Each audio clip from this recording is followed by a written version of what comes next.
We're going to discuss the lands at Islands of Adventure. To discuss whether the IPs and themes are still relevant today. And if not, do they still have a place in the park? This is episode 524 of the Unofficial Universal Orlando Podcast.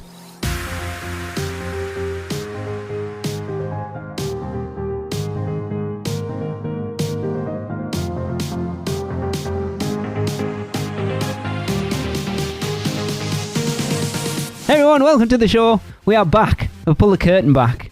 This episode was recorded a while ago. We are currently in Orlando, by the way. Yay! That voice you heard there is joining me. It's my lovely wife, Tracy. Hello, everyone. I also have Christopher. Hey. And Michelle. Hi, hi. And we have a strange visitor sitting next to me. Is it E.T.? Our child is here. Oh, the child, Grogu. Say hello, Jade. Hello. Hey!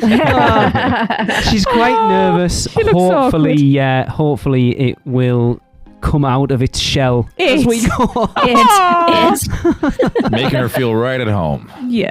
So this episode was brought to my attention. Well, the topic of this episode was brought to my attention by a listener, and I do apologise now because I cannot remember who it was. So if you're listening, you go, it was me. Yeah, shout up. It was a while ago, and I've completely forgotten. But basically, he messaged me and he went, "Have you ever considered looking at the lands, the IPs that the lands in the parks are based on, and kind of discussing how relevant they are still today?" Like, obviously, with pop culture reference. So you look at, like, I don't want to sort of give anything away as where we're going to go discussion-wise, but obviously, like, you look at a lot of the Disney attractions, the Disneylands or whatever, based on, sort of like, say, Avatar, for example. Like, when that opened, was it relevant at the time? Because it hadn't been a movie for 10 years. No one gave a shit about it at that point. So we kind of want to talk about the lands at Islands of Adventure from that perspective. But then if it's not relevant from a pop culture standpoint, does it still have a place in the park? And then, if anyone wants to, kind of jump in and what you would replace it with if you wanted to. I know I didn't. But if You like curveballs, don't you? this is why Jade's here with us, because we skew slightly older. The voice of youth. The four of us are like post 30 at this point. Jade Speak for yourself. 29. turned 18 a while ago. A couple of weeks ago. It'll be about 4 weeks That's ago. not at a this while, point. for goodness sake. I turned 18 a while ago. So Jade has been brought on as the voice of youth. The emo 'Cause voice we're all of You're youth. making us fast. sound so damn old. You want to see the smile on the face, Well, look, which isn't there, We're all so actually. old that we had to bring a young person on the Yes. show. A Hope you enjoy. So she's a little nervous, not quite sure how these things go quite out. Because So she doesn't listen to the show either. I have put things... No, because why the hell would you? I've put everyone in Yeah. order as far as wanting to kind of talk about each one. So we're going to start off with a nice, easy one, and that is port of entry. Michelle, I've thrown you under the bus. You're the first one to go, dear. Oh man, for port of entry, shouldn't that be Tracy? That's why I'm shaking my head. Right? All right. Yeah. It's like he's never met us. I know. I don't know. I know.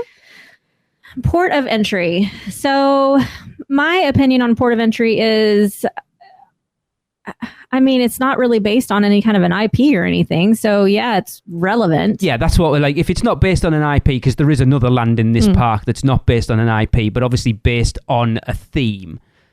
Right. I think that the theming of port of entry is kind of, it'll outlast time. Like it's a timeless theme. And it's just kind of become part of the experience for me. So if it weren't there, I would really miss it. Like I can't picture it being anything else.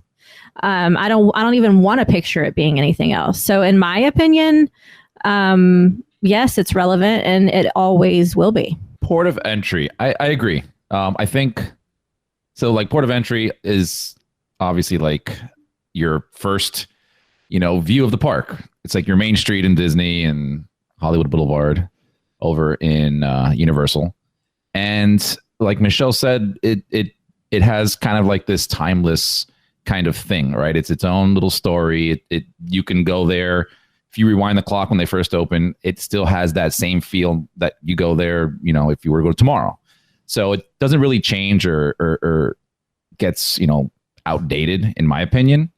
It also, doesn't have any rides. It's a big food court with a cool story. So I don't think you'd have to change out anything at Port of Entry. I think, the kind of the story that they have going on there works, especially because you're at Islands of Adventure and all the different islands and the seaport and that kind of stuff. So I think that all works well. I would not change it.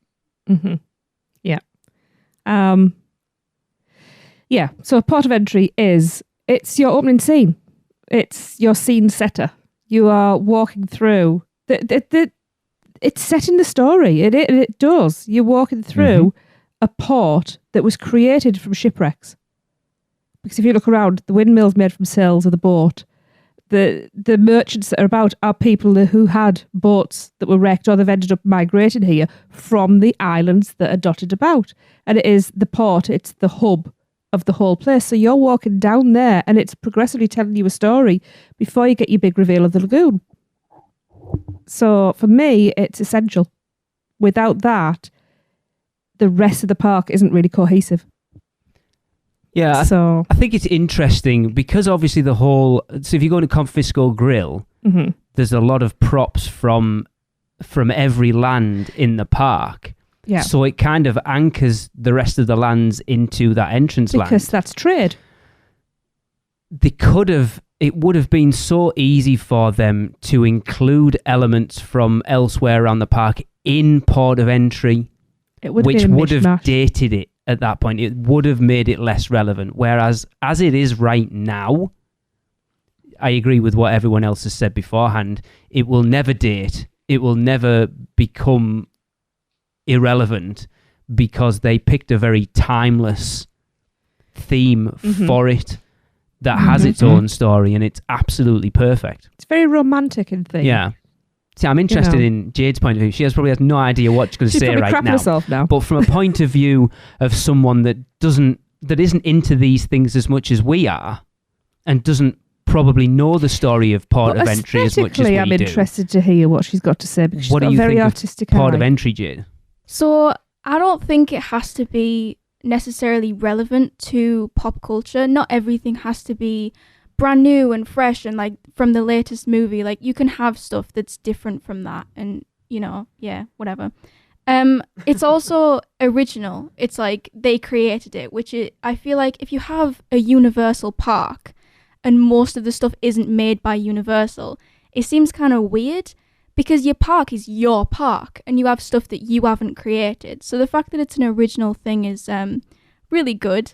Also, from what I remember of it, most of the colours are quite warm, and for somewhere that like opens up, like that's your first area that you go into, it's warm, which invokes like inviting and stuff. So you go into that and it's nice and warm and chill and relaxing. It just seems like a good place to start off the park. Jade has completely just validated her inclusion on this podcast with that statement there. I was just going to say... That was Good job. fantastic. I was going to say... Yeah, and I Jade never will, thought about the warm colors. Yeah, and I was just going to say, and Jade will join us later. Who's this? That's the most I've ever heard her say. You're right, but it's an But interesting... yeah, that was very insightful. She's put a really interesting point across because a lot of, especially when we do this for Universal Studios Florida, a lot of those IPs aren't owned by Universal, which is the one thing that does make those parks very strange. It is The transient. for it to be Universal Studios and a lot of those IPs not owned by Universal. It is a very strange thing, and this is where Universal have always struggled over Disney, because everything Disney own do is everything. Disney, and then everything they've wanted to put in to try and make them pop culture relevant, they've just gone out and bought. Well, yeah. It's like Marvel and Star Wars, and I didn't expect this discussion of Port of Entry to actually go on this long. I expected all just to go, yeah, it's perfect, it'll be fine. Hi, have you met me? My favourite place. Really? Right, so moving on, we are going to go clockwise around the park, and we're moving on to Tracy's favourite land, and that would be Zeus Landing. Now, this is an interesting one, because Tracy, just give us a point of reference. How old are the Zeus books? 60s. I thought they were older 60s, than 70s. I think this is one of the early ones that aren't classed as children's books, are late 50s, but I'm not 100% sure on that. that. Okay. But yeah, you're going back, 60 years with with some of them. 60, 70 nearly. Chris, you're up next, buddy. Well, the question we're asking first off, Chris, is do you think pop culturally it is relevant today? This is one of those hard ones because not really. Seuss had its, I want to say, popularity and heyday, a lot years ago at this point. I mean, I grew up on Seuss books as well, but even before that, it's been around for a long time. So I don't think it's as relevant, but at the same time, it also invokes a sense of nostalgia, going through here. Even as an adult, I enjoy what they do here. I really do enjoy the land, especially, obviously during Christmas time, and you got all the Who's out, and it just adds this really vibrant kind of feel when you're going through there. The colors, the brightness that area gives to the park. I think it's something that could definitely stay there for years to come. I mean, it's proven itself. Like Tracy said, it came out in the 60s and it's still here. It's, people still talk about Dr. Seuss. You can pretty much mention Dr. Seuss to anybody and they know what you're talking about. So while it may not be a pop culture relevant item, it's something that everybody knows and probably has a connection to. So I feel like that can stay around for many years to come. So I wouldn't change this area now. Yeah, I mean, sadly, a lot of people just know Zeus stuff in modern times apart from the Grinch, they're not very good films. But everything Chris has said is, along the lines of my thinking. He was ahead of his time with, I've said this many, many times, everybody who listens to the show knows I've said this. He was ahead of his time with his thinking, teaching people about looking after your environment, not cutting down your trees, not littering and being nice to people. We will just push to one side some of the other things that have been addressed by the family. But he loved his planet. Yeah. But barring anything negative coming out about stories that nobody's picked up on, I can't see any reason to change anything in there. They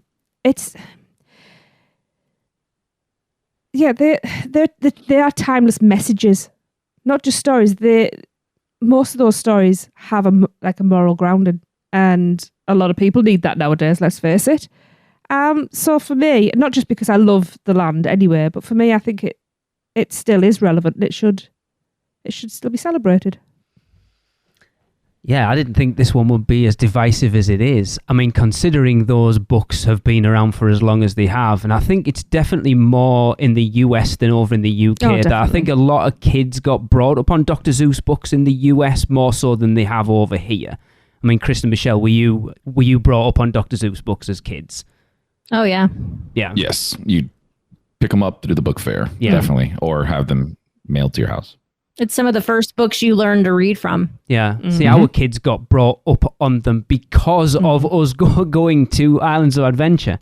We knew Cat in the Hat, and I think it was because of the Grinch movie, the Jim Carrey one, that Zeus' popularity over here started to increase. Yeah. That masterpiece of a film. Yeah. Yes. And that's one of the things that still makes this land relevant pop culture wise. When you make a Christmas film that hits as hard as the Grinch does, people roll it out. It goes in their rotation every year. It's in ours. You watch it every year, which makes Dr. Seuss relevant. You make a one-off, a Mike Myers Cat in the Hat, or a Lorax, or something like that. And we haven't even watched the Lorax yet. No.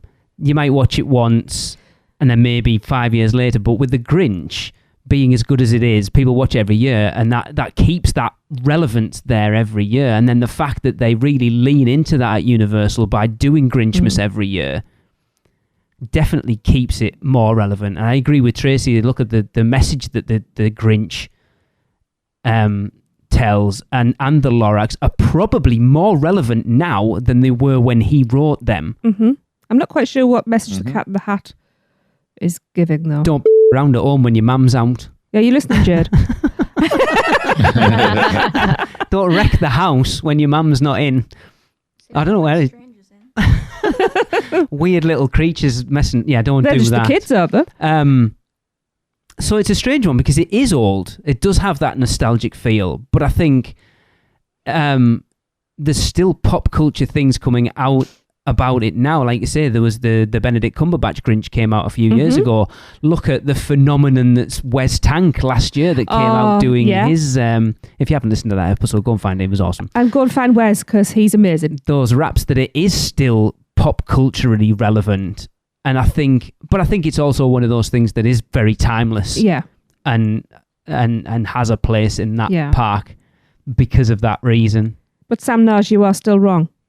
I'm sorry, but the book Grinch is superior. Originally, I thought it wasn't really that popular because, like, if you hadn't brought me up on him, I feel like I wouldn't know about him. Fair enough. But you mentioned the Grinch before and mentioned Lorax. And, like, whenever it's school, like, we're in school and it's, like, almost Christmas, they put on, like, these movies and there would always be the Grinch on. And, you know, seeing as when it's played in our house pretty much all year round, it's kind of like, all right, I've seen it. I get it. Like, I love it, but, like, I'm kind of sick of it. But, like, the kids in our class, you know, they knew of the Grinch. And the Lorax is quite a popular thing, especially online. So it's like... Really? Just because you know those two movies doesn't mean you necessarily know about Zeus, like all the books and that. You might know it's from a book, but you wouldn't necessarily go looking for it. So I wouldn't really say it's really popular over here, at least with like my friends and stuff. Like they know the Grinch, they know the Lorax, but I don't think they know Zeus like as a whole. Yeah, you're saying it's popular because of the movies rather than the books. Yeah, pretty much. And you're an anomaly being brought up on them because let's face it, Fox and Socks was the favourite. And Too Many Days, but that's only because I used to laugh. Soggy Muff. Soggy Muff. Every time. I love that. Anyway. So I'd say it's not 100% relevant, at least over here. But like, unless you can come up with something to replace it, I don't really think you have a right to like criticize it and be like, oh, well, it doesn't really suit. It's like, if you have something that you think would go better, then, you know, sure. But if you're just going to say it doesn't really go there, then you don't really have a, you know, it's kind of silly to say something about it if you can't fix it. I genuinely think as a kids area in the US, it's the perfect theme for it because you can get away with being a bright, colourful, interesting land with interesting characters, but then also tell a message while you're doing it. At the same time. I think it's a great land. And has best toilets. I don't think I appreciate it as much as I probably should, to be fair. I'm sorry, how many years have we been going? How many years have I been telling you? When are you going to listen? I know. I love Seuss Landing. Like, not even if I don't have kids with me, I love Seuss Landing. Like, I feel like every time I have to ride Cat in the Hat and I have to ride the High in the Sky trolley, I love it. As far as relevance goes, so, are there more popular IPs out there? Yes, there are. However, the IPs that are being put out today, I don't think have the timeless quality that Dr. Seuss does. Agreed. Where will Paw Patrol changing be in 40 it years? out for something current, I don't think would be a smart move. Dr. Seuss is going nowhere. You know, like he's always going to be, in America at least, he's always going to be a staple of children's literature, if not like the pinnacle, you know, the one that people think of when you say children's literature. Dr. Seuss is the first one that anybody thinks of here. Mm-hmm. I can't name one other author of children's books. Not one. No, me either, to be fair. And as a parent and as someone who, I don't work in the field of education, but I am on a school board and I spend obviously a lot of time at my daughter's school. He's everywhere. Dr. Seuss is everywhere still. It's the first thing, like almost everybody gets a Dr. Seuss book for a baby shower. Almost everybody gets a Dr. Seuss book now when they graduate. You know, the old, the places you'll go. Mental note there. Yeah, it's the the places you'll go, isn't it? It's that perfect. Yeah, because Wes did it when he did all the places you'll go. His sister Meredith gave him one for graduating. It's what we do here. No pressure for my graduation in 2 years. Yep. So yeah, it's completely relevant in America, and I think it needs to stay. I don't think it needs to go anywhere anytime. I think it's perfectly fine. I think it could be updated. I think that it could probably use some updated technology in it and some sprucing up. Yeah, but sure. The concept, no, it's fine. It sticks. It stays forever. So here's a question I have.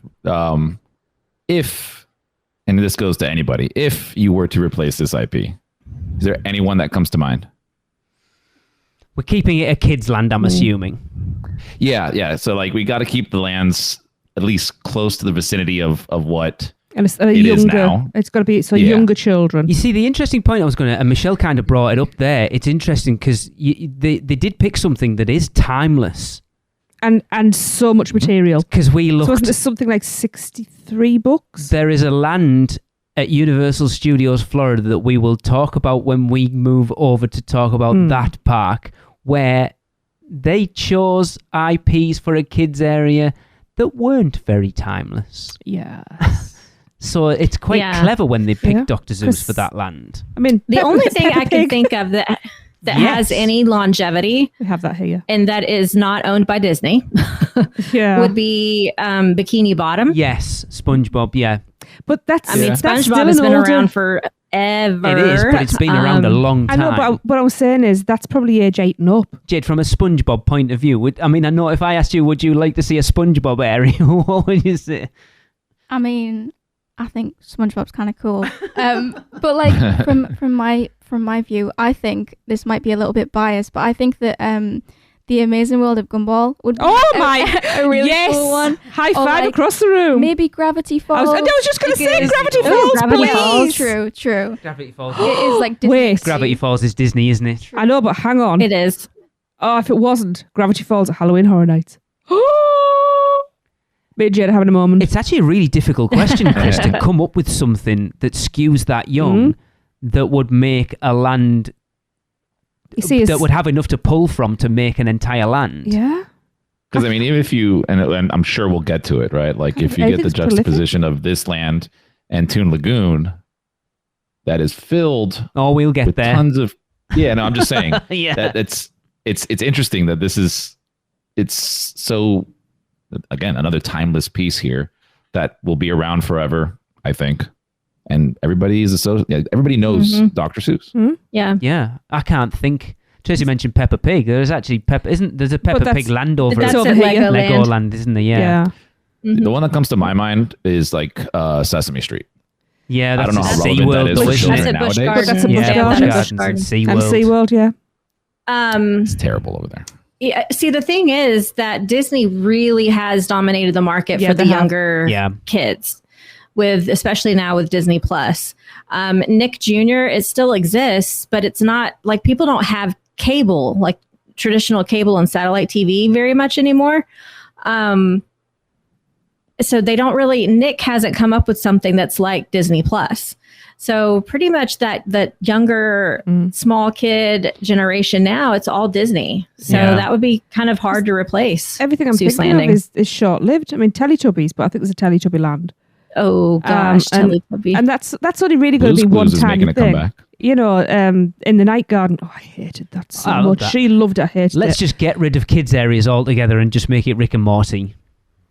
Oh, yes. Yeah, I'll be on board with that. We don't want kids in our Universal parks. We've said that for a long Sorry, time. Jade. They She's like not you a now kid. that you're 18, She- apparently. Exactly. I was going to say, I think she introduced us to Rick and Morty. To be fair, I think yes, she Jade did. did introduce me to Rick and Morty. Michelle's had to disappear, so I'll give her a plug. If you want to get in touch to book your next trip to Universal Orlando, her new agency is up and running. It is Portkey Vacations. I think the website probably is up and running. Again, pulling the curtain back of recording this way in advance. But if you want to get in touch with her email address is michelle@portkeyvacations.net. Mm-hmm. Okay, moving on. Michelle has disappeared, so there's just the four of us now. We are going to carry on clockwise around the park and move into the Lost Continent. Obviously not an IP when we talk about the theme itself. This one's a difficult one because it is not the land it was. It's a fraction of the land it was. It's a nowhere stamp. near the land it was. In its current iteration, I'm not that much of a fan anymore. There's nothing that really holds me other there. than mythos and Poseidon's Fury. Yeah, which is barely open. There's nothing there. Got a paint job. What's barely open? Poseidon's Fury. It's open all the time. Well, it is now, but it hasn't been It was closed for like 2 years. Yeah. And that wasn't just COVID. You see, I'm torn here because I loved the entire land when it was, we had Sinbad and we had the Enchanted Oak Tavern and you had Merlin Walker. I love mythology and magic and anything like this. Was that classed as 2 separate lands, though? Not as far as I'm aware. Was that Lost Continent and Merlin Wood? No, but I think that was initially, and then it was combined. It was all... because that doesn't make sense, because obviously Lost Continent's very Roman Greek mythology, and Merlin Wood was very sort of King Arthur, dragons and wizards and stuff. That's a great point. It is. Being quite honest, I think I have to say that this has had its time. It's not so timeless then, eh? It still has a magical beauty to it. But, I mean, I haven't been on Poseidon's Fury since it was refurbed. Yeah, 2019 was the last time we did it. So I don't really know whether there's what improvements have been made, if any. Lighting and projections and stuff from what I can gather. But it wasn't. It needed all the footage reshooting and everything. I think it was dated 10 years after it opened. I think it was dated 10 years before it opened. If I didn't go in there again, I wouldn't be gutted. Mythos is beautiful. The food's good, but it's not I have to go there. I don't feel a lost continent anymore, honestly. And I think that land, that area, the Mystic Fountain, please just relocate it though, because that is just genius. And I love watching kids get splattered in the face with water. But aside from that, it's just a corridor now. Mm-hmm. It's such a difficult land to separate the theme from the land itself. Is the land relevant? Like you said, no, it's not. But the theme is amazing, and kids. It's educational. Educate kids on mythology and stuff, because it makes kids use their imagination as well, and kids don't do that anymore. If it's not electronic, they're not interested. Because let's face it, mythology these are our folk tales. Yeah. These are worldwide folk tales. This is how people told their stories, through stories of the stars and distant travellers and stuff like that. And it should be more than it is. So for me now, it's like, you know what? You've watered it down so much, just repurpose the land. Don't make it an expansion of Harry Potter. Make it something. It's a tiny footprint. Make it a pearl in its own shell. It was always a strange decision to put Lost Continent in, because if you look at Islands of Adventure when it first opened, all the other lands were based off literature. So you had Marvel, comic books. You had Toon Lagoon, comic strips. Yeah. You had Jurassic Park, a book. Mm-hmm. You had Zeus, Dr. Zeus books. And then you had this weird anomaly of a land in the middle that wasn't really based on literature. No, but anyway. they are books, and it is folklore. As I say, I'm trying to separate the theme off from the fact that land just isn't relevant anymore. You know from early on how much I loved this area. I still love it as a theme, as a place to walk through, but that's it. You literally just walk 3 steps through and you're through. Mm-hmm. I mean, don't get me wrong. I really want to go to Docks of Grooves. Yeah, me too. But they even got rid of like the metal metalsmith guy, and all of that. And no, it's a watered down version of itself. I suppose the best I can say is that the theme is kind of relevant, but the theme being relevant doesn't outweigh the fact that the land isn't. It's still very photogenic, I have to say that. I mean, what you would replace it with, I have no idea at this point. There was rumours for a long time, wasn't it, that it was going to be Zelda or Pokemon when the Nintendo thing came along. Or get the Lord of the Rings coin jar from Ian. Yeah, I think that I mean- suits a different land we might talk about shortly. Better. With it though, I do say it's a small footprint, but I forget how much room Poseidon's Fury takes up. Just that facade, that entrance Just the front of it, which is never used. No, it's so and weird. also you've got the theatre, which has backstage areas as well. So there's actually, if they cleared it all out, Oh no, that theatre serves a purpose. It's the extended queue for Hagrid's now. yeah, but there is actually quite a lot of land that could be repurposed. Yeah, it would actually be. I'd love to see that entire entryway and show building for Poseidon to see how big that area is. It's huge. So, as people said, I think the theme itself, if you look at it aesthetically and visually, there's nothing wrong with it. But other than that, I haven't been in a while, but like, I can't remember anything to like point out, go like, oh, this ride or this like food place. There's nothing that I can remember, which my memory's terrible, but like if I can't remember it, then it means it's kind of poo if I can't remember it. But the concept of Greek mythology, I think, is definitely something that's relevant even now, especially with like, I'd say maybe 14 and up. If you take like my class, for example, in our class we had to do this theme for this art thing, and most people for their theme chose like some sort of Greek mythology or mythology, and it was just like most people chose it. So I think that kids definitely know about it. They're aware of it. And I don't know whether it's just because there's a bunch of like, you know, gay art students in a college that, you know, it makes them go, yes, Greek mythology, very nice. But like, you know, I think that a lot of people know about it, especially when you take like religions, for example, because like I'm pretty sure the Wicca religion is like based on Greek mythology. And because of TikTok, people obviously know about that. So I don't think it's things you have to educate people on because people already know about it. But I think they just did a bad job with it. Like, maybe not originally, but it's just kind of fell off a bit, to be honest. That's exactly what it is. It's just, it's been swallowed up by the behemoth that is Harry Potter. And you can't blame them for wanting to take over from such. I mean, we're going to get on to Wizarding World in a minute, but to take over a land that wasn't as relevant as every other land in the park, even when it first opened. You certainly wouldn't go into Jurassic Park. You would push more into Lost Continent. Chris, I don't even know whether we've ever been into Islands of Adventure with you. No, I don't think we have. That's weird. Yeah, because like the last time we're together was mainly Studios. Universal. Yeah, Studios, and then even when we didn't even see each other in the parks. That's true. No? Yeah, you must have been there. You must have been there at Tracy's Zeus tour. Because we're pretty sure we've got photos with the melted I'd forgotten about that as well. Yes. I guess I was thinking like just hanging out kind of thing. We will change that. Yeah. So I have no idea your opinion on Lost Continent at all, to be honest. So for me, I have, very... I want to say vivid memories of Lost Continent as it used to be. It was beautiful to see, especially the restaurant. I forgot the name of the restaurant with Mythos. Giant tree. Oh no, the Enchanted Oak. Yeah. The Enchanted Oak. I thought as a kid going to the parks, I thought that was one of the coolest things ever.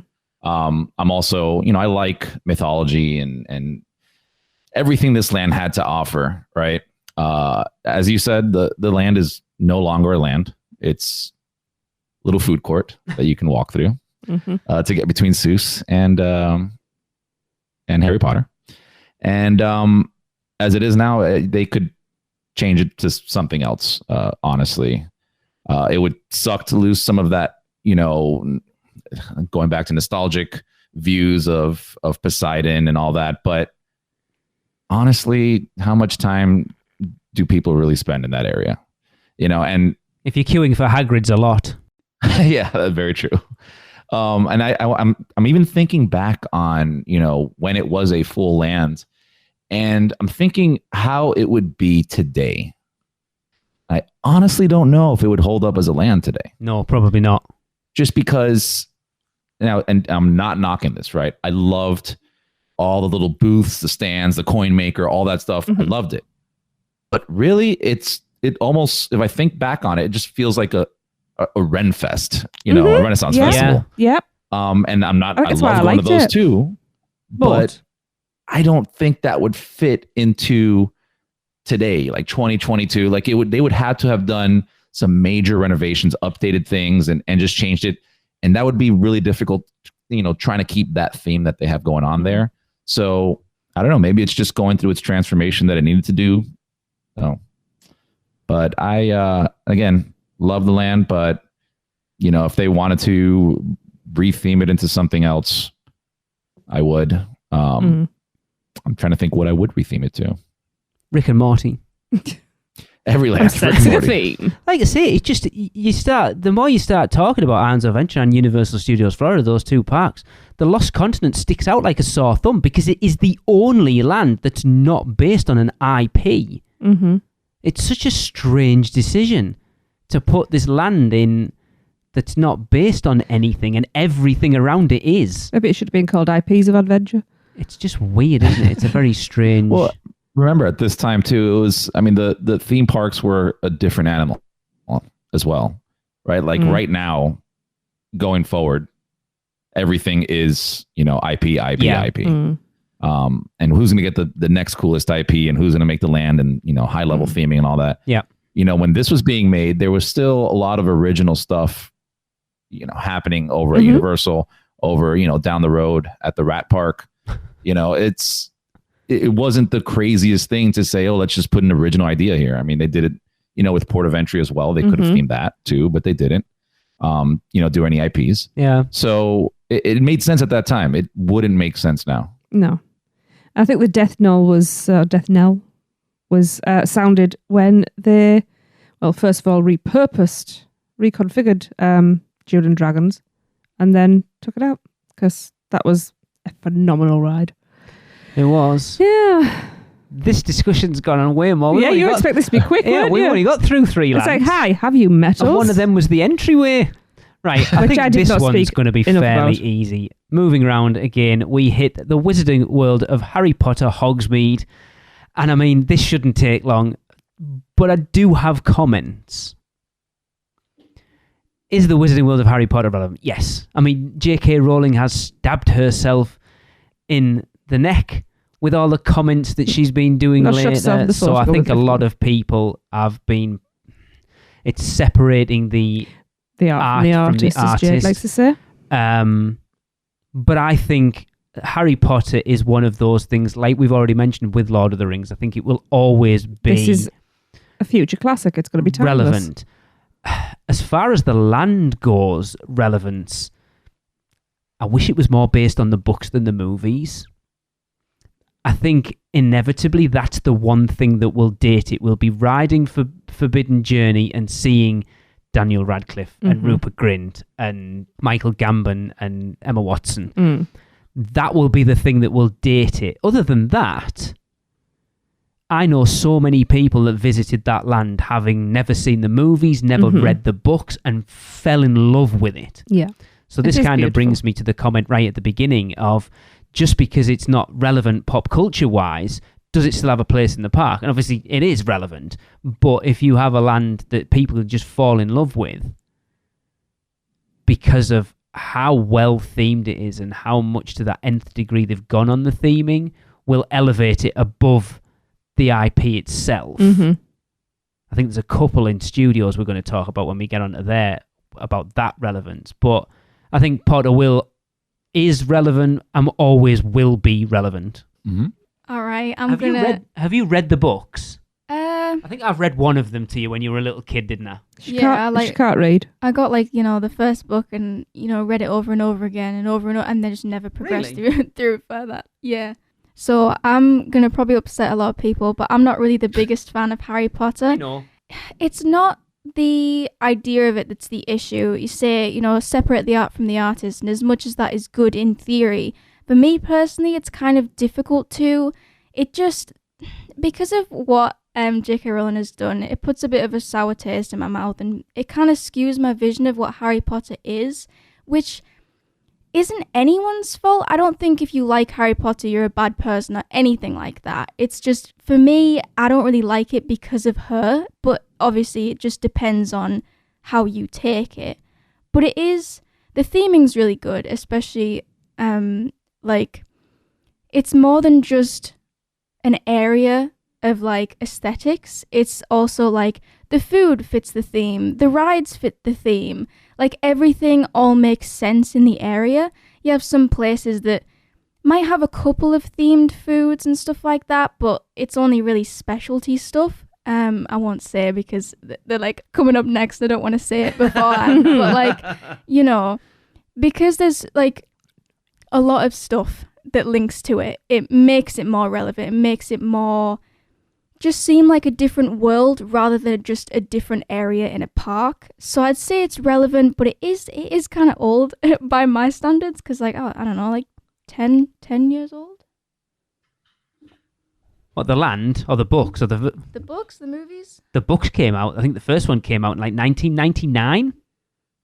That's kind of old. Just not old as in like old, but like old as in, you know, older than me, which isn't really that old. But you know, it's coming on a bit. So bloody millennials. It is slightly old, but I don't think that makes a difference. I think something can be old and still be enjoyed or be relevant. And you know, as you said before, someone can go in and not read the books and not read, like, you know, watch the movies and stuff and still enjoy it because it is a very aesthetically pleasing place with like a really solid theme. Shall I tell you the buzzword, the buzzword that you should have used there? It's because it's immersive. Yeah.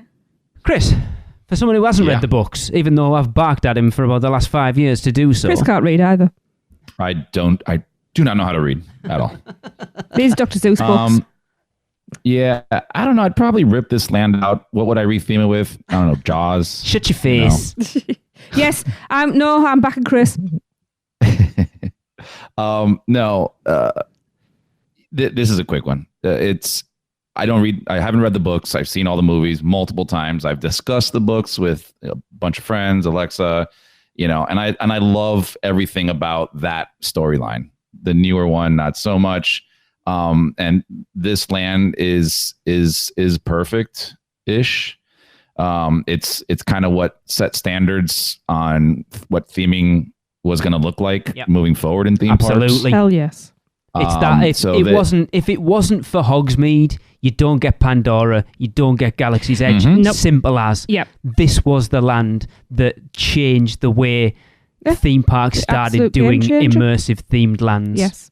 Mm-hmm. Yeah. And so, you know, it's I wouldn't take this land and change it for anything. In fact, I always tell people, you know, whenever we're having a discussion and it goes into, you know, areas, and then if, you know, Jaws gets brought up, stuff like that. Yeah, Jaws was a phenomenal ride. Rode it every time I was at the park. Loved it. But if you're going to rip something out, you'd have to replace it with something that's next level. That, you know, that people that even are fans of Jaws go, yeah, but look what we got in its place. And I think this land hits it on the money. So, yeah, thumbs up. Keep it around. Wouldn't change it. Thomas, get in touch and let me know if you echo Chris's sentiments, by the way. There is a shark head in there, though. So, well, let's just start off with magic. I mean, really, it's completely unbelievable. So, you know, it's not relevant. As somebody who has read the books, watched the movies, read the books, watched the movies, read the books, watched the movies. Yeah, immersive is the only word for this. I mean, even down to the like the manhole covers are themed.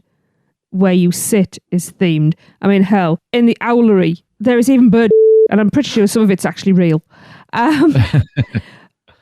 You walk into that land and you have no problem at all believing that you are in like with Port of Entry, it is alive. Well, apart from the fact that there's snow on the roofs and it's like 40 degrees. Look, I'm English. I can quite easily believe that. There's snow everywhere here, all year round. But it's like you cannot see out of that land. You are in there and you are in there. To a certain extent. I think Diagon Alley took it to the next level. Yeah. But we're in Hogsmeade. You know, it's everything. Every door handle. Every nook and cranny. And I've been down the nooks and crannies. Even the toilets, the restrooms are... It's just Mona Myrtle's in there. I don't think she's in the men's. Never been in the men's. Never going in the men's because, ooh. She is. She is dirty girl. I like her. But even your team members are next level immersive with the way they interact with you. Not as much as they Not used as to much as they be, used but to be. okay. That's sad. And you have the other levels where there are times when there's like Death Eaters milling in the crowd, and it's just like that's like mini Halloween Horror Nights They happening. need to and do it's just- something Halloween Horror Nights. It would be amazing. Well, maybe that'll change now with the RGB Maybe. changes. But like Jade said, it's so immersive. The food, Yeah. even down to the drinks, Yeah. you cannot buy branded products.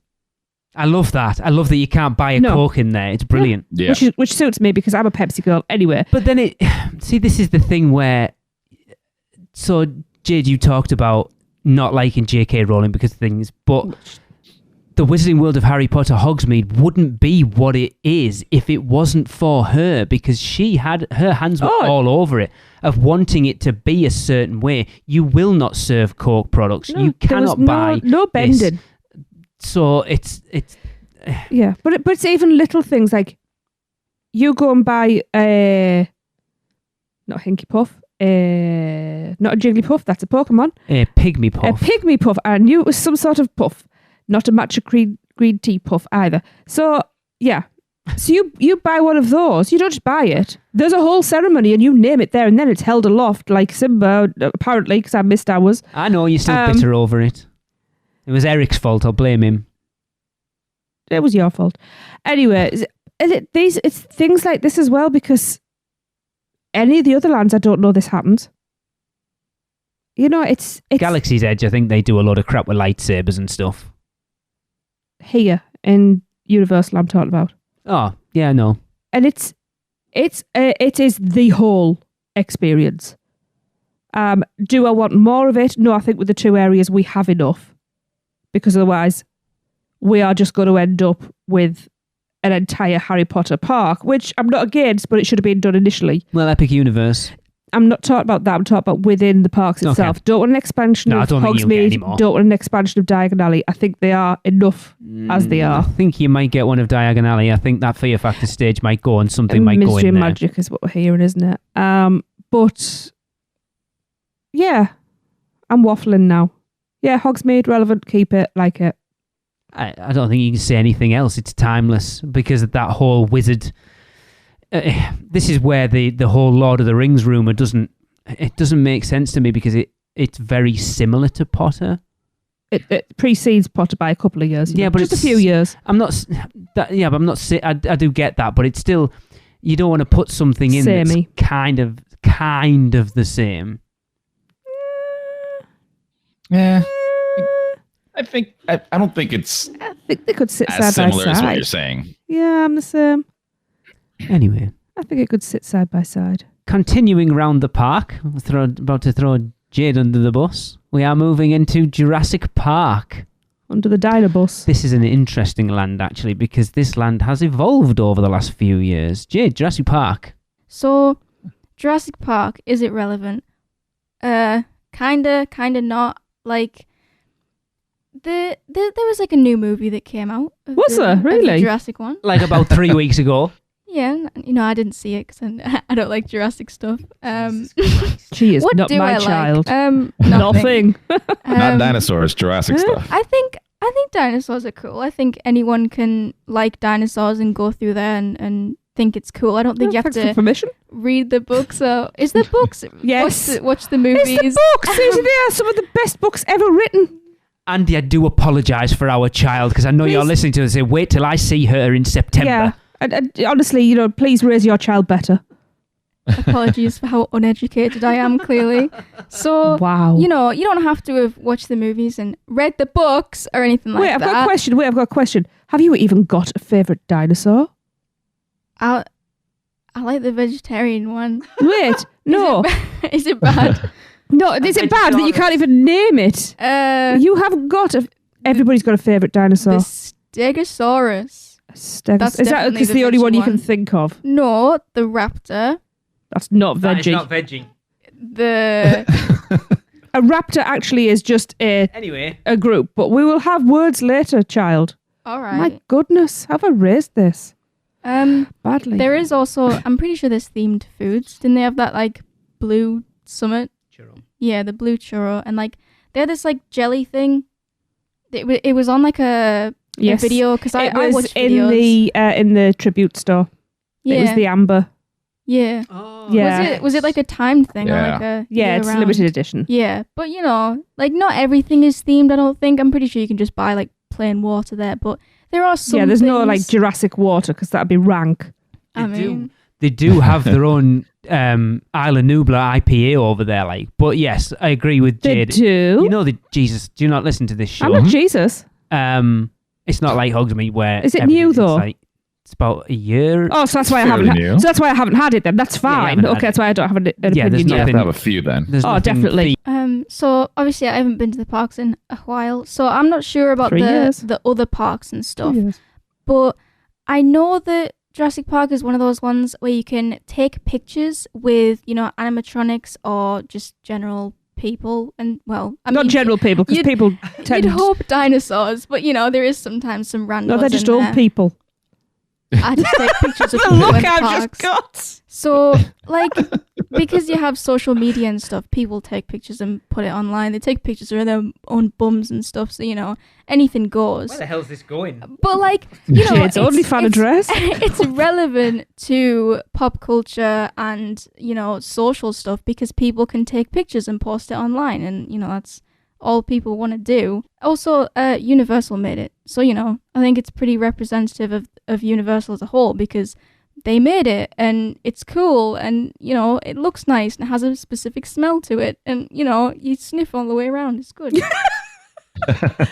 Well, then, apparently Jurassic Park should stay because it smells nice. And you can take pictures of old people. And the bums. Yes. I think this land is a fantastic representation of, no pun intended, but evolution Mhm. of a land, right? Yeah. When the park first opened, it was a fantastic land. I loved it, especially going to the Discovery Center. You can almost recreate certain scenes from the original movies. It almost felt like Universal Studios where, you know, you're living the movies, right? So they did a really good job on all that. But then over the years, it did kind of start to lack. And, you know, little additions here and there. Obviously, the biggest being Velocicoaster, which we've discussed this on previous episodes, Yeah. that it has transformed it and could bump it up on a ranking from near the bottom to almost the top, basically. So, you know, I don't think, you know, the IP itself is, obviously it's relevant because they just came out with some more movies. Whether those were accepted or not is a whole different story, but that doesn't really matter, right? You can have a land that, and this is deviating a little bit, but you can have a land that maybe isn't the most pop culture thing or the most well accepted pop culture thing, but as long as it does its job well as a land, Exactly. then it's a fantastic land. And that, you know, go look at Pandora, you know, down the street. Nobody cared about Avatar they did when it first came out, but For a we week. brought Pandora out and it's a very well accepted land. Yeah. Mhm. And same thing with, and I love talking about this land all the time because I'd love to see it one day, but what is it? Waterworld, right? Yeah. Oh, yes. And how old is that? Yeah. And they just made an entire land out of that. Yep. And it's, you know, and I'm pretty sure you can ask a lot of people what Waterworld is and they will not know what it is. Nope. But put them in that land and they'll be like, this is really cool. Mhm. And that's the point. I think the, 'Cause Andy made you know, the Yeah. the immersiveness, the kind of, you know, getting you out of your head and into this is a world we're showing you right now. Enjoy it. So, no, I wouldn't change the IP here because I think the land does a pretty good job at that. I think kind of how Jade said, right? Like Universal, that's kind of one of their babies. And the fact that, you know, it's not timeless, but it kind of is in my view, just because I grew up on them. So I think it has a lot of lasting power. The IP itself. Yeah. Dinosaurs, greenery, photogenic. Mhm. I'm in. Everybody knows how much I love this area. It might not be. I mean, obviously we've got Velocicoaster now, which we haven't ridden. It might not be the most excited ride-wise, especially with one that you have to abduct a small child to go and ride. Sam Nash, we're looking at you. Yeah, we are borrowing Little Joey, especially since I'm his favourite now. Yeah, I need to borrow somebody. Yeah. Or we can just shrink Jade down a bit. But I still always loved this land because it's so green as well, it's refreshing. It feels, for all it's hot and it's still humid most of the year, it feels cooler because you're in. I think a lot of people might disagree with you there. But mentally, it hits differently because it's so lush and it's so green. It's relaxing, even though dinosaurs and we won't go into the point that it's called Jurassic World, but there's a lot of Cretaceous period stuff in there because that's just the nerdy facts. Anyway, it still makes me like a giddy kid every time I go in. I love it. It's educational without being in your face. The Discovery Centre, even down to, we all know, Jade, please block your ears. We all know they're not real dinosaurs hatching. Shh. Sorry, Jade, just devastated her. They are. Andy, don't listen to her either. But it's so immersive that you do believe it on some level. And I think it's relevant, not just because of the new movies, but, the educational side of things. Dinosaurs are there. Not obviously walking around now because cautionary tale from the movies. They're a part of global history. There isn't a continent that didn't have dinosaurs. There are lessons to be learned. I just love dinosaurs. I'm a nerd. I don't care. Sue me. I mean, going off the initial question of, is it relevant? Oh, yeah, that too. Of course it is. The newest Jurassic World Dominion came out within the last month.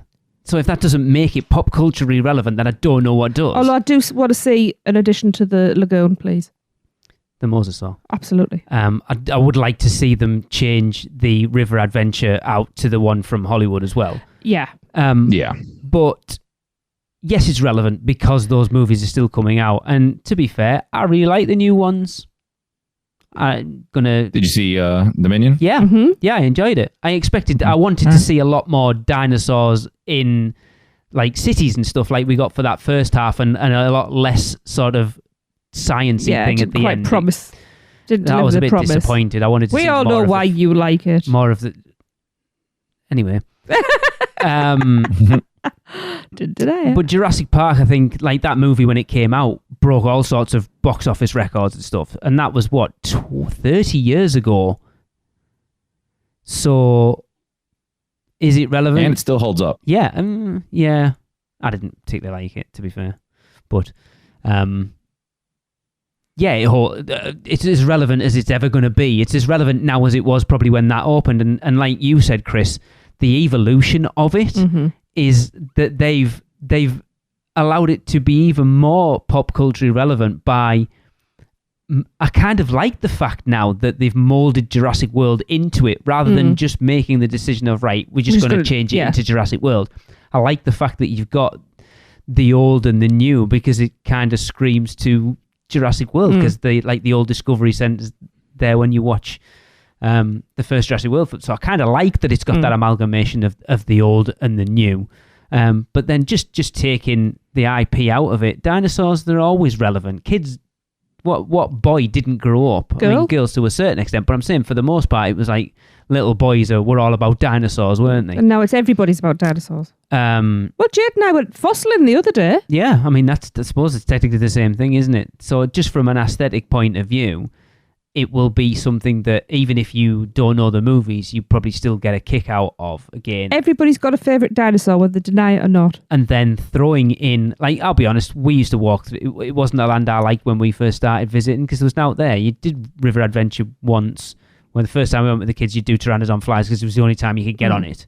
And then other than that, you were walking through to elsewhere. I remember I was always trying to get you to slow down because it is, I think because as a rule, dinosaurs are slow and lumbering unless the raptors are similar, are chasing you, which doesn't happen, thankfully, in there. it is a change of pace, and that's what I was trying to convey with the green lushness of it. You just chill for a bit when you're passing through there. But I know we haven't been there since Velocicoaster opened. Chris, you can speak to this more. But I just feel like adding that in, they've been very savvy. Yeah. So having those Raptor paddock look-throughs into the ride itself, that new entranceway down by the lagoon in front of the back entrance to the Discovery Centre, and how well that's set up with the mosasaur roll and the top hat just adds so much more dynamics to that land. It's it injected life into that land. You know, it's insane. Just standing there, just watching that roll happen, and you're just so many people there, but not in a crowded way. It's just a fantastic use of space they did.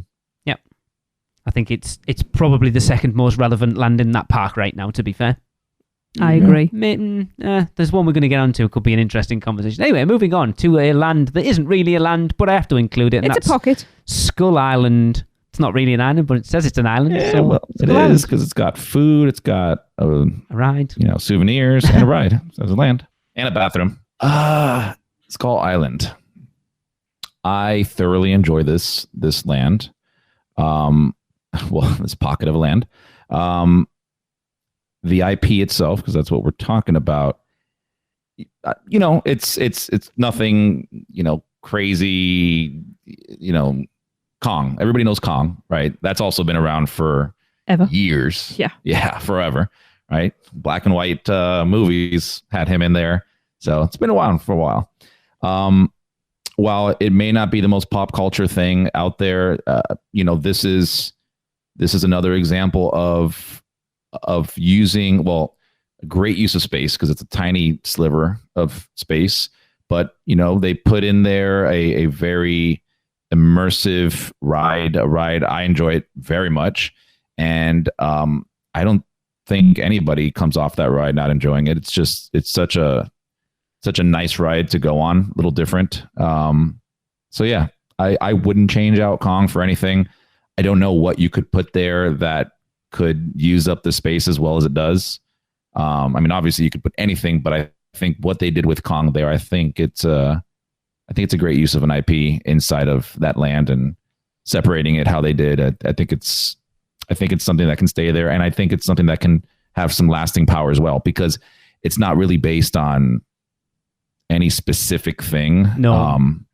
And the characters that are used in there, kind of going back to what you said about Potter, where they're using the actual characters that everybody's associated with, so it can age them, right? They're young there, whereas the characters used here are, I don't want to say nobodies, but they're just characters, right? Yeah. They're characters in a storytelling environment, and you don't have to know them, and they can get older and you wouldn't know. They just created their own characters for the ride. Exactly. Yeah. So I think it has a lot of lasting power there, and obviously it's, whether you've ever seen Kong or not, a young kid can go on Kong, have never seen a movie, and I think enjoy it, because that was super cool to watch, that kind of thing. So I would keep it.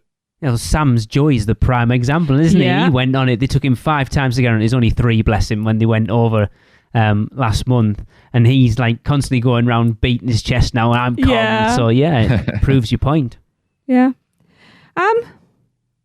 It's like, 10 steps across this land? It's not the biggest, is it? Let's be honest. No, but they've packed a lot in. They've made it count. You walk in and the atmosphere is different. It looks different. Obviously it's similar to Jurassic Park, but it's similar anywhere, which is why they put it where they did, because it just moves naturally into Jurassic Park. I like this micro island. It's it's fun. I think it's relevant. That's what we're talking about. I know. I think it's relevant because people do like it. As I've said, Kong has been around forever. Decades. It's like the 30s or something, the first Kong film come out. I want to say 1937. It's been translated across to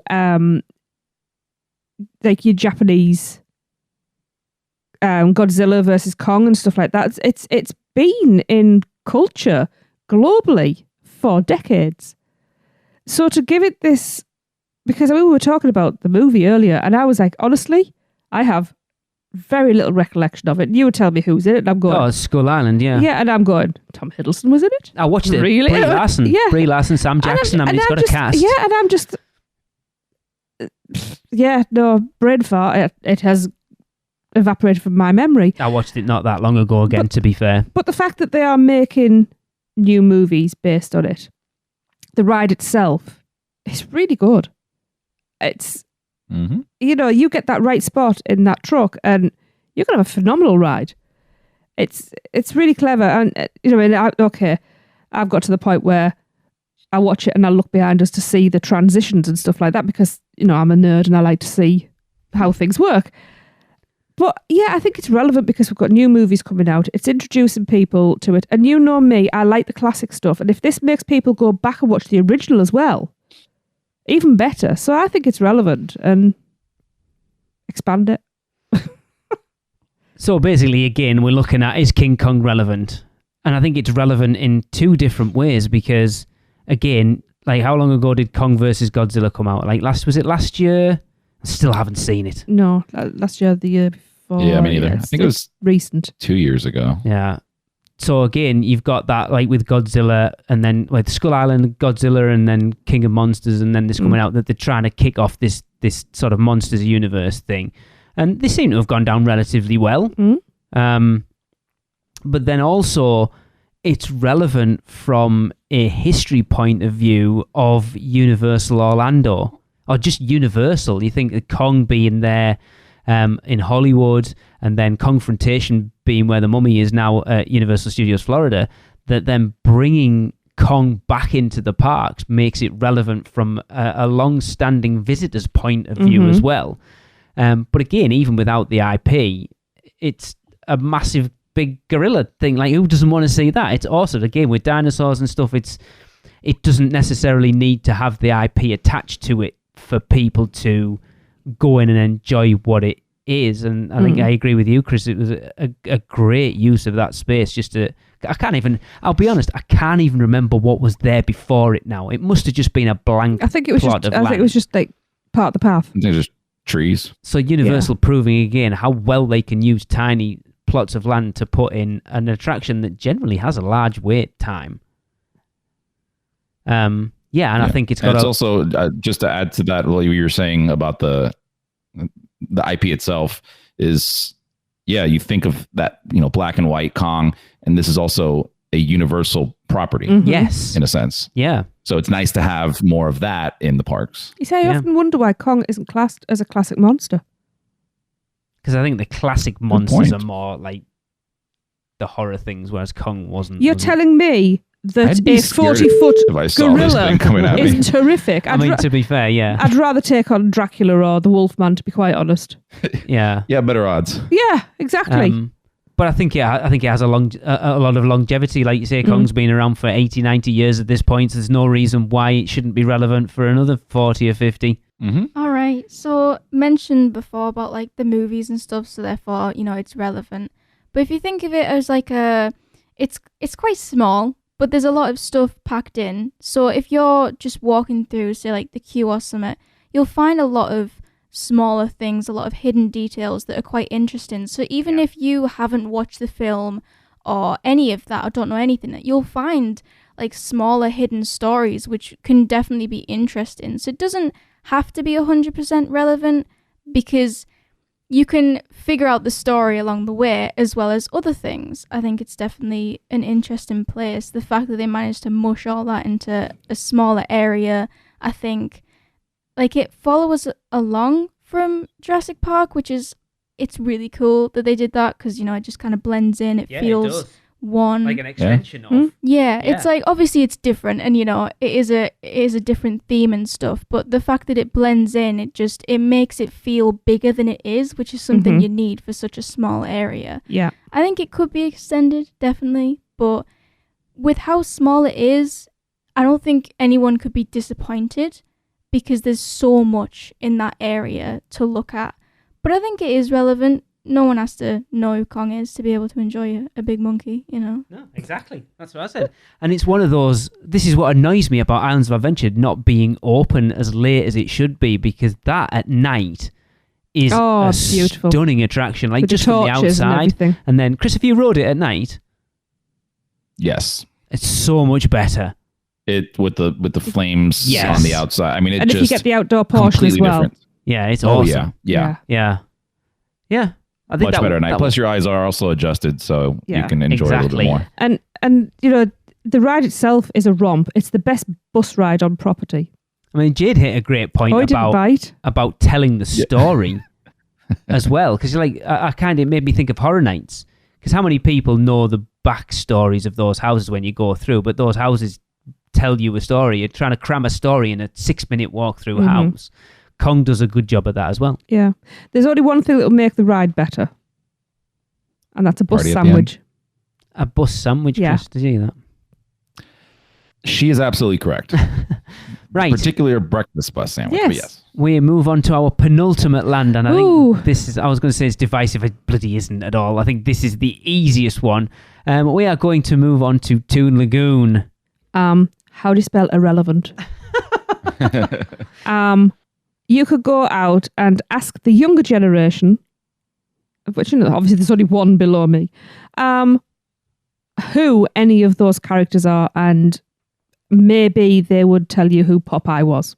This is where Jade's going to come in. Because, I mean, also there's the US, UK and rest of the world divide as well, because we didn't get Beetle Bailey, so we don't know who that is. Hagar, I vaguely remember from the comic strip in a newspaper.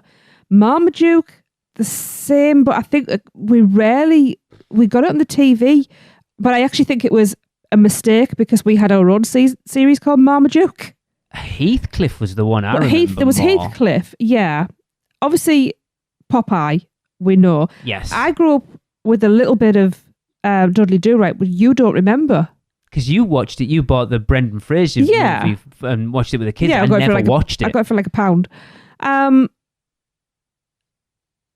It's a great area. It's colourful. It's vibrant. It's got a lot of energy to it. I mean, what I was saying in the car the other day, who the hell's Kathy?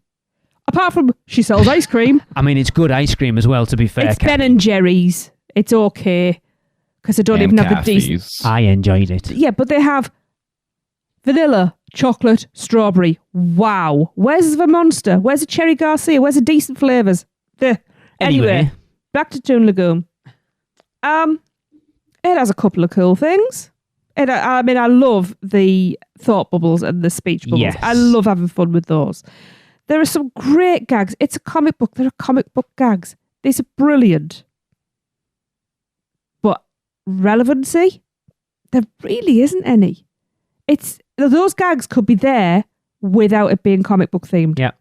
Yeah. You know, it's sad because there are elements, but that land could be very, very, very easily rethemed. Keep Dudley Do-Right, retheme it to something else. Keep Popeye and Bluto, retheme it to something else. What else is there in there? Food places. Nout. My Ship the Olive is pretty cool. Yeah. But we're talking about the theming here, not so much the rides, right? Well, the IP, what it's IP, based yeah, on. that Yeah. one. When was the last time? Because it's probably the most popular out of everything. When was the last time that Popeye was on the TV? Like I say, we talked about it yesterday, didn't we? The Robin Williams film from like the 80s. That's probably the last time that there was anything new done with Popeye. I don't recall anything new. I mean, it's like Wimpy. As a kid, I didn't get the gag. As an adult, I get the gag about I'll pay you next Wednesday. buy a hamburger, yeah, and all of that. But as a kid, I didn't Because he get had it. no money, he was tight as a duck. Nobody'll know. Younger than us will know the relevancy of gags like that.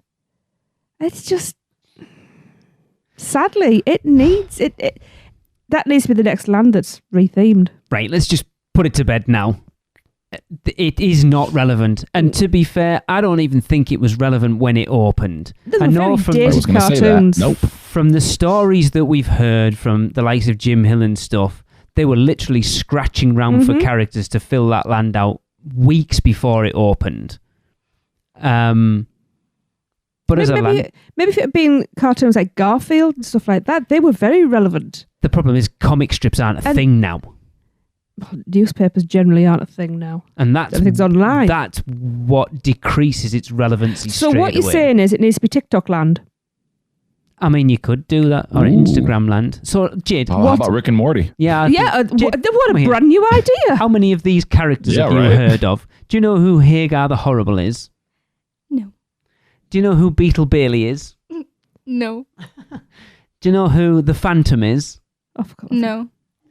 Do you know who... Is it Marmaduke the dog? Marmaduke. No. Do you know who Popeye is? Well, I know that one, but like everyone knows that one. But I don't know the story behind it. I just know like the spinach. symbol, I guess. Do you know who Dudley Do-Right is? Again, heard of him. Not really sure about the story behind it. Do you know Betty Boop? Oh, I forgot. Well, yeah, obviously. But she's more on the other side. I mean, there's so many more in there that I don't know, so I can't even comment. There's no discussion to be had. It is not relevant. Not in the slightest. Is it a cool land? Yeah, it's got two of probably my favourite water rides in Orlando. Mm-hmm. Not even just in that park, in Orlando. But the theme... but then you go argue, so can you still go in and enjoy those rides if you don't know who those characters are? Yeah, honestly, you probably could. They are two generic rides, really. It's a flume ride. I mean, it's a hell of a flume ride, and a what are the things called? A raft ride, raft ride. Yeah, they're 10 a penny. See, the ideal replacement would be Lord of the Rings or Hobbit. Sorry, Waterworld, because you could change one of those water rides out to the. I'm watching The Hobbit when they all jump in the barrels when they escape from the I would elves. kill It's for like, barrels. oh my god, that would go. But Yeah. I don't think I would want to change Toon Lagoon into something more dark and gritty because I like the fact that it's fun, bright and fun, and there's so much kinetic energy there with water sprays and stuff there. So I don't know what you would change bring it in with. Bring in new current cartoons. I mean, Bikini Bottom's the ideal replacement all the for water it, and to be everything. honest. Jade, you know, yeah. Wimpy's become, or whatever it's called, becomes Krusty Krab. Well, I feel like I've the been chum bucket. sabotaged. Yeah, I wasn't told about Toon Lagoon, so I don't know what I'm supposed to say. But I don't think it's relevant, but I don't think it needs to be. I think, as the mother said, it can be changed to something else, but still, like, keep the water rides, keep all that sort of stuff, but change the theme of it, and it would, work better. Take Lost Continent, right? The theme is great, but everything else is kind of poo. So, like, the problem with that is it doesn't have any sort of interaction, but Toon Lagoon does. Like, you have all the rides and the food and the places to take pictures to post on your Instagram or whatever, but then you also have, like, you can shoot water at people and stuff. So Oh, yeah, she's evil, that's why. The interaction is good. It's just the theme that isn't. So I think that if you weren't going to change it, it wouldn't be as big of a deal because the interaction is still there that makes it better than it actually is. Okay, that's a really good point. Yeah. Rather than change it just for the sake of changing it, keep it as it is. Update it.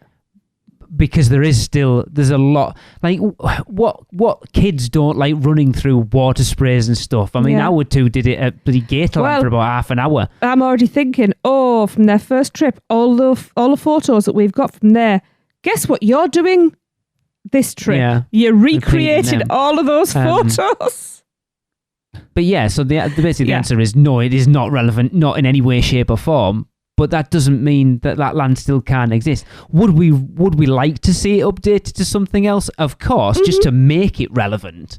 But it doesn't have to be to still want to go and spend time in there because there is a lot of reason to go and spend time in there. Because when you think about it, the people who are going to visit there and be nostalgic about it are older than us. It's our parents' generations. People who are in like the 70s Yeah, and I'm 80s. going to be riding Dudley Do-Right's Rips or Falls. Well, there might be. There are some cool people out there.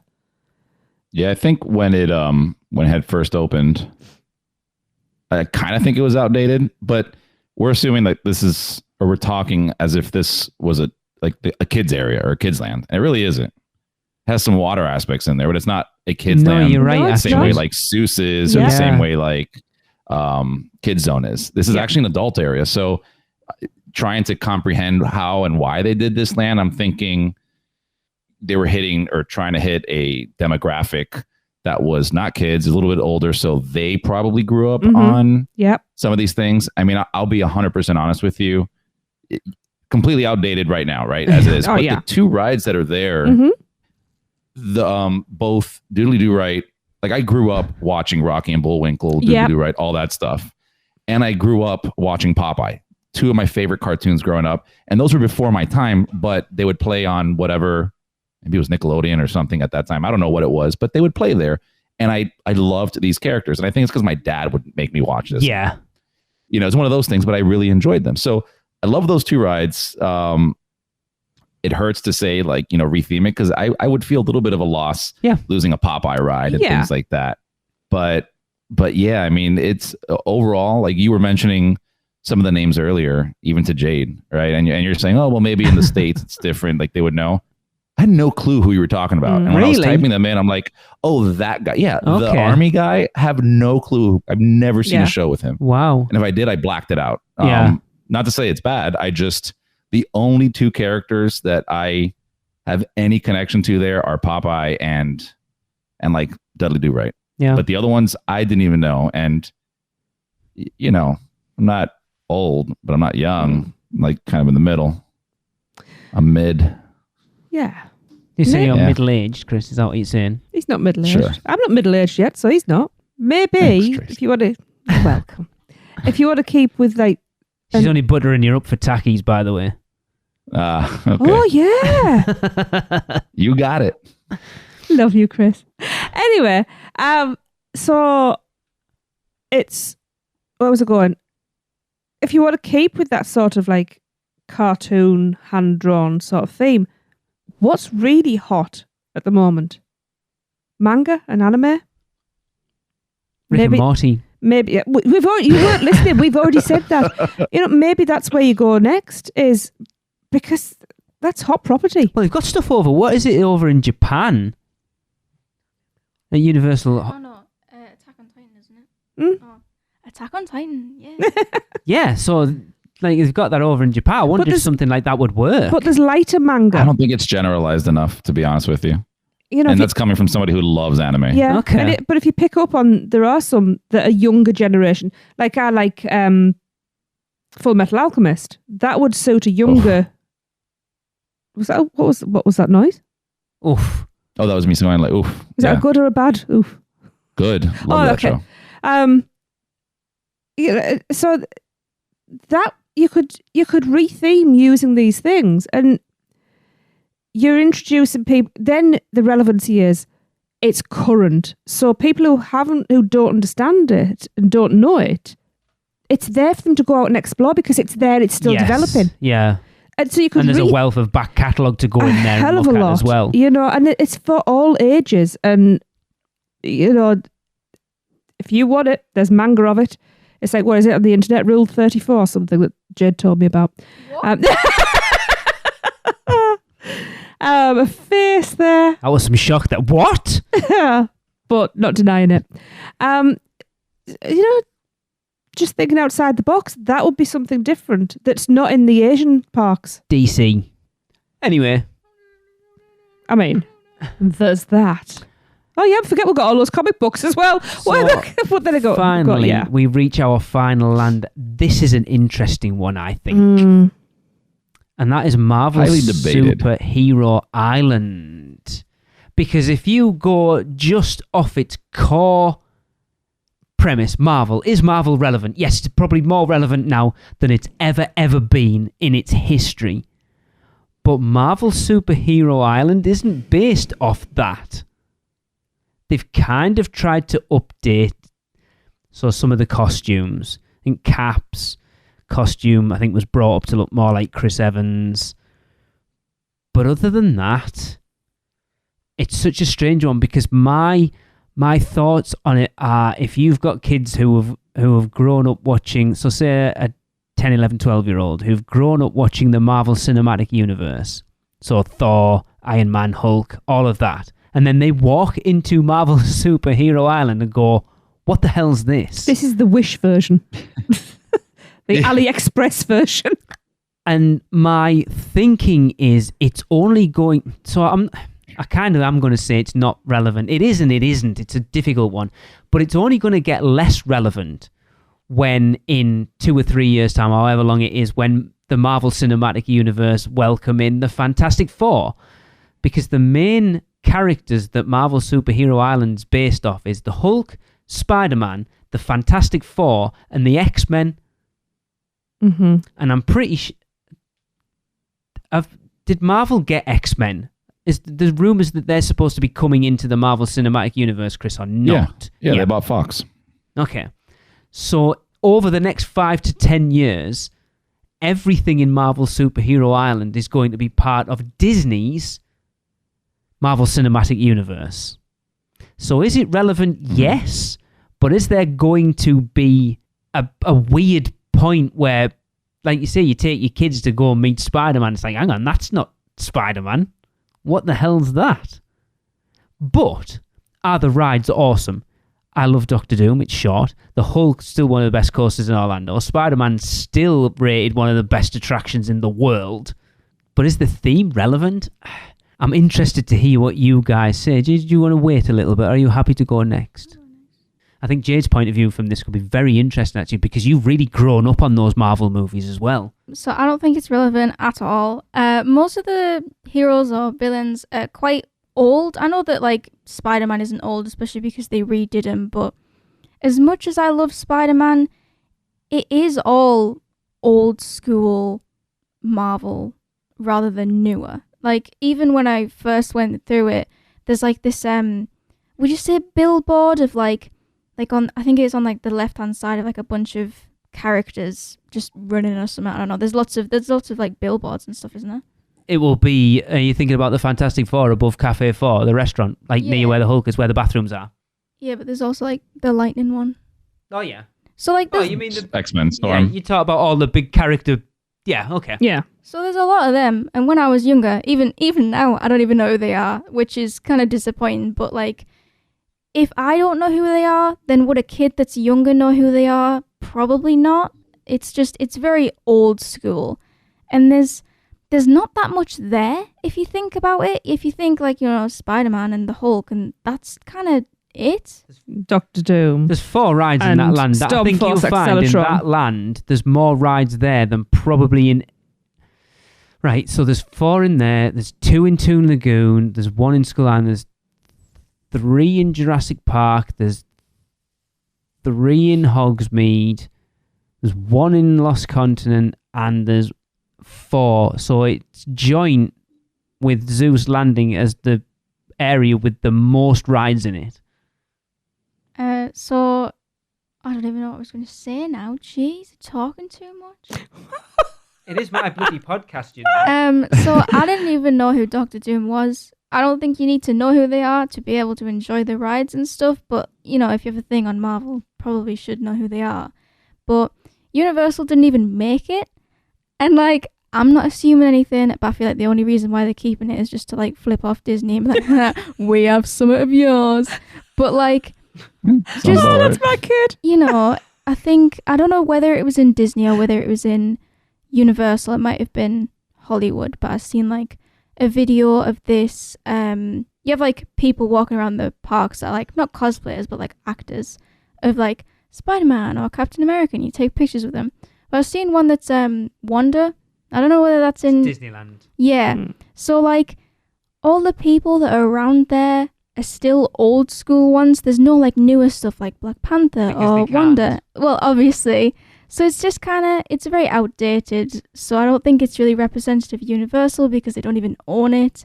And it's just old. And it's like, it doesn't mean necessarily have to get rid of it. It's just more, there's probably better options that you can do. And that's exactly, Jade's put across the point, exactly what I said. Yes, Marvel's relevant, but it's they were, when they signed that deal with Marvel, when Marvel was on the bones of its and they needed Universal way more than Universal needed them right then. they only signed up to use the rights for those specific characters. But the problem is when Disney bought Marvel and they've made this whole new Marvel Cinematic Universe, that they've made characters that were B and C list characters. Let's be honest, Iron Man wasn't an A-list Marvel hero when they made that film, and now everyone and his dad knows who Iron Man is. So they are kind of hamstrung with that deal that they signed back then. I understand why they haven't moved to get rid of it, because they will still be making money off the fact that Marvel is so hot right now. But I wonder how many people it puts off, because they'll go, this isn't Marvel. It's strange. It's such a strange thing. But I agree with you on that. I mean, this land is really a mash between the original comics and Saturday morning cartoon Marvel, which I grew up on. Every Saturday, you watch The Amazing X-Men, The Uncanny X-Men, Amazing Spider-Man. And that's what this land is. Yeah, it is. So yeah. Now, going based off of what Marvel and the whole MCU has done in the past 10 years, whatever it is, it changed the landscape entirely. It's not to say that none of these comics and none of these characters as is are not relevant, but they're kind of also not relevant, right? Like everybody, when you talk about Marvel, they're talking about MCU. Not a lot of people talking about specific comics and things like that. So with that being said, yeah, I think it would be nice you'd have to get rid of the land. Because you go over to Disney and you look at Avengers Campus. That place is badass, like completely badass. They had all the liberty and availability to do whatever they want to do there because they own the rights to it, and they were able to make something really cool. Universal could have done something like that had Marvel not owned the rights to it, and this discussion wouldn't even be happening at this point. So I'm kind of the mindset now, where we are, just let it go, and do DC. Do DC. Obviously, that's the one that everybody says over and over and over and over again, Jeff. Yeah, I've got your back, Jeff. Yeah, which I'm fine with. I have no problem. Do a proper DC too, because I went to a DC land over in Six Flags. Six Flags, yeah. And that was depressing. Yeah. That was so depressing. It looks, it's like the Wish version. I don't even know. It's worse than a Wish version.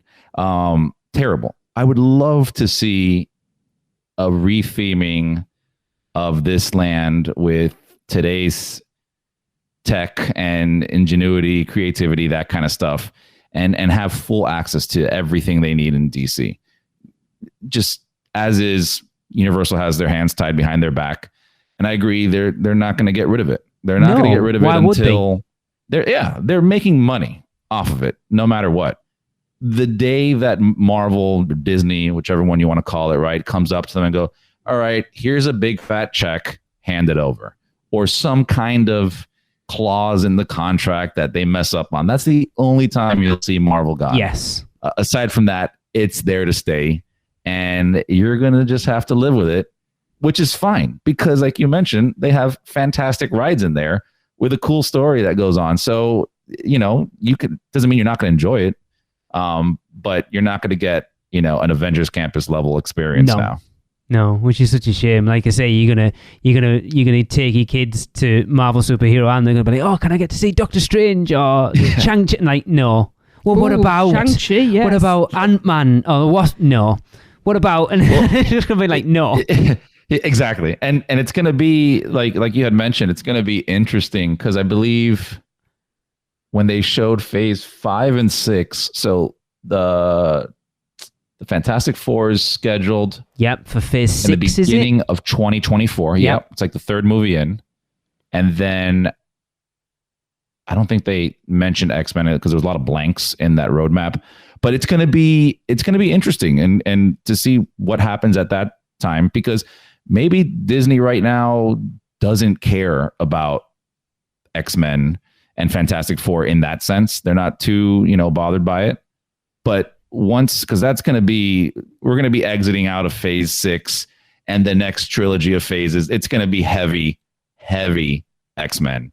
and mutants, and Doctor Doom apparently possibly being one of the, Thanos level threats inside of all that. So I feel like they're going to want their hands on all of that. They're playing around with Ant-Man and things like that right now, but the X-Men is the X-Men. It's like saying Avengers. It's one of the largest pieces of their property, and they can't, as far as I'm aware, they can't use any of that down here.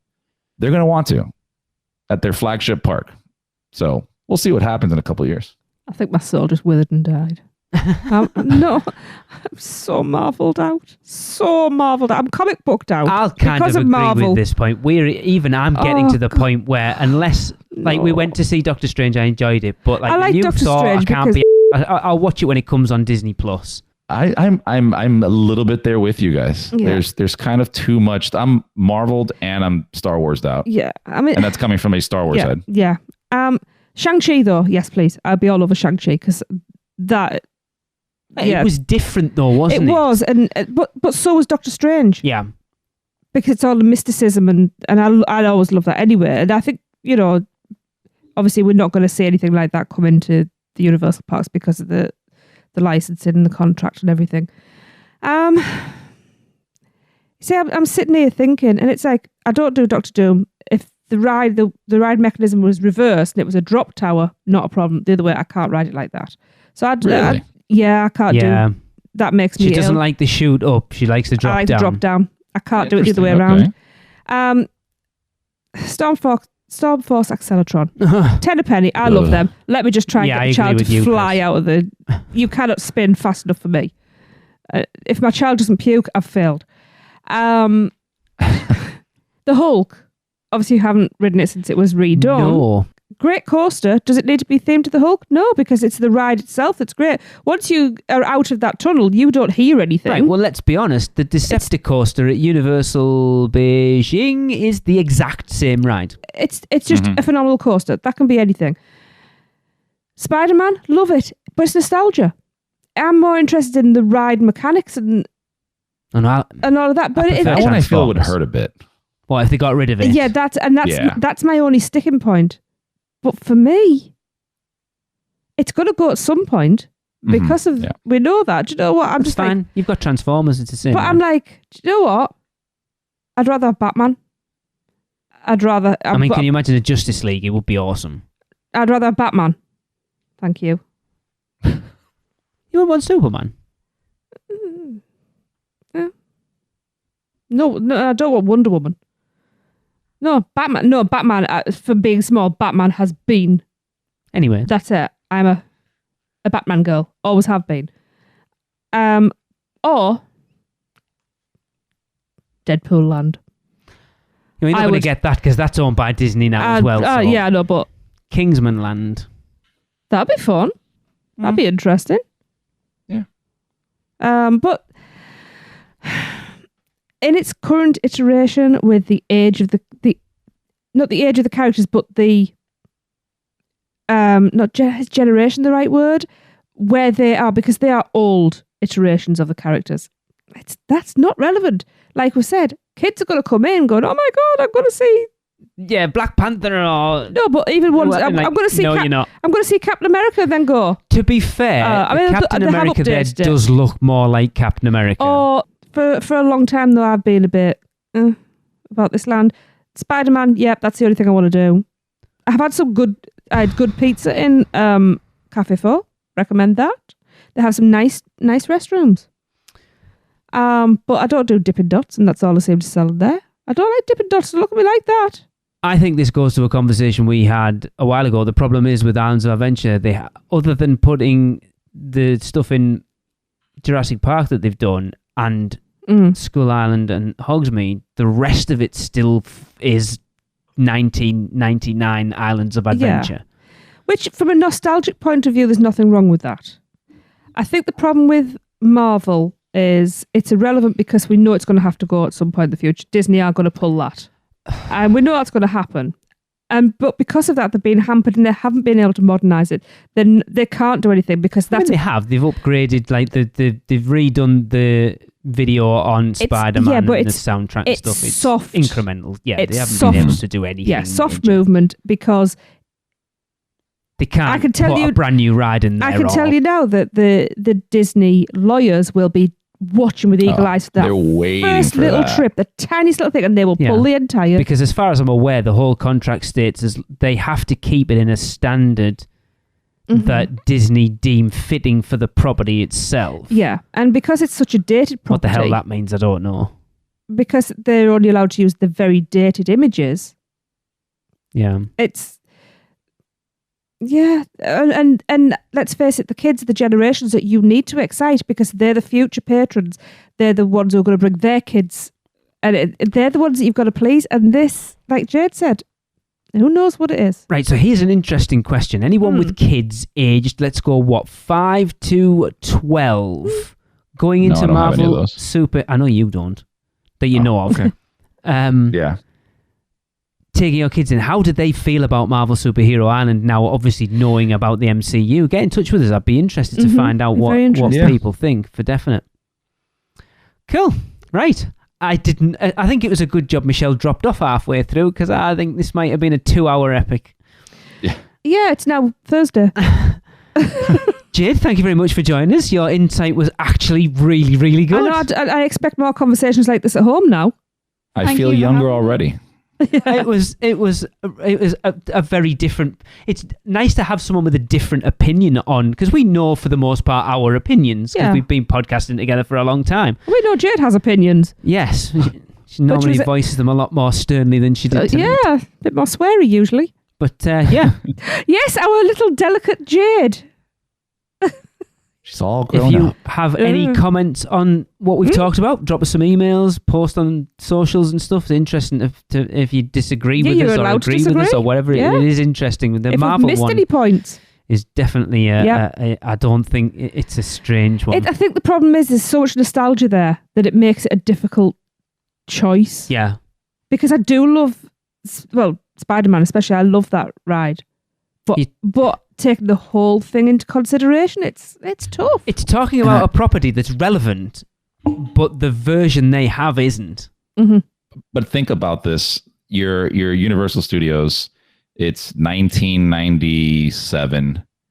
Like, you have no idea of this phenomenon. Oh, God, 'Cause of course like not. MCU did something that nobody else Yes. has been able to do. Even Star Wars, which has its movies and stuff, that whole idea of a whole world of all these interacting movies and characters like that was, I don't think, really ever done, aside from like little movies here and there. But what they did was like just mind blowing. Now we just take it for granted, I think. And Universal would have never thought that. Like, No, they of just do course they cartoons and comic books. Yeah. This will last forever. Absolutely. Yeah. Cool. Anyway, I hope you've enjoyed this episode. It definitely gave us a different topic to discuss. I think it's very interesting. I think it's going to be... I think we may, knowing how long this has gone, have to break down Universal Studios Florida into maybe 2 halves, because there's a lot more to delve into over there. But for now, that's going to wrap up this episode, and we will, as we always do, with a Universal Is, and this one comes from Naomi Quibido. If you want to get involved, all you've got to do is let us know what you think Universal is in 3 words or less, and send them to us at podcast@uuopodcast.com, or send them on social media, and we will use them to wrap up the podcast. But for this episode, which is episode 524, Naomi says Universal is a true vacation. See you next week, everyone. That was another episode of the Unofficial Universal Orlando Podcast, the best and only podcast about Universal Orlando on the island. Check us out on social media on Facebook, Instagram, Twitter, YouTube, and Pinterest. Just search UUO Podcast. For all the podcasts, news, and articles, check out our blog at uuopodcast.com.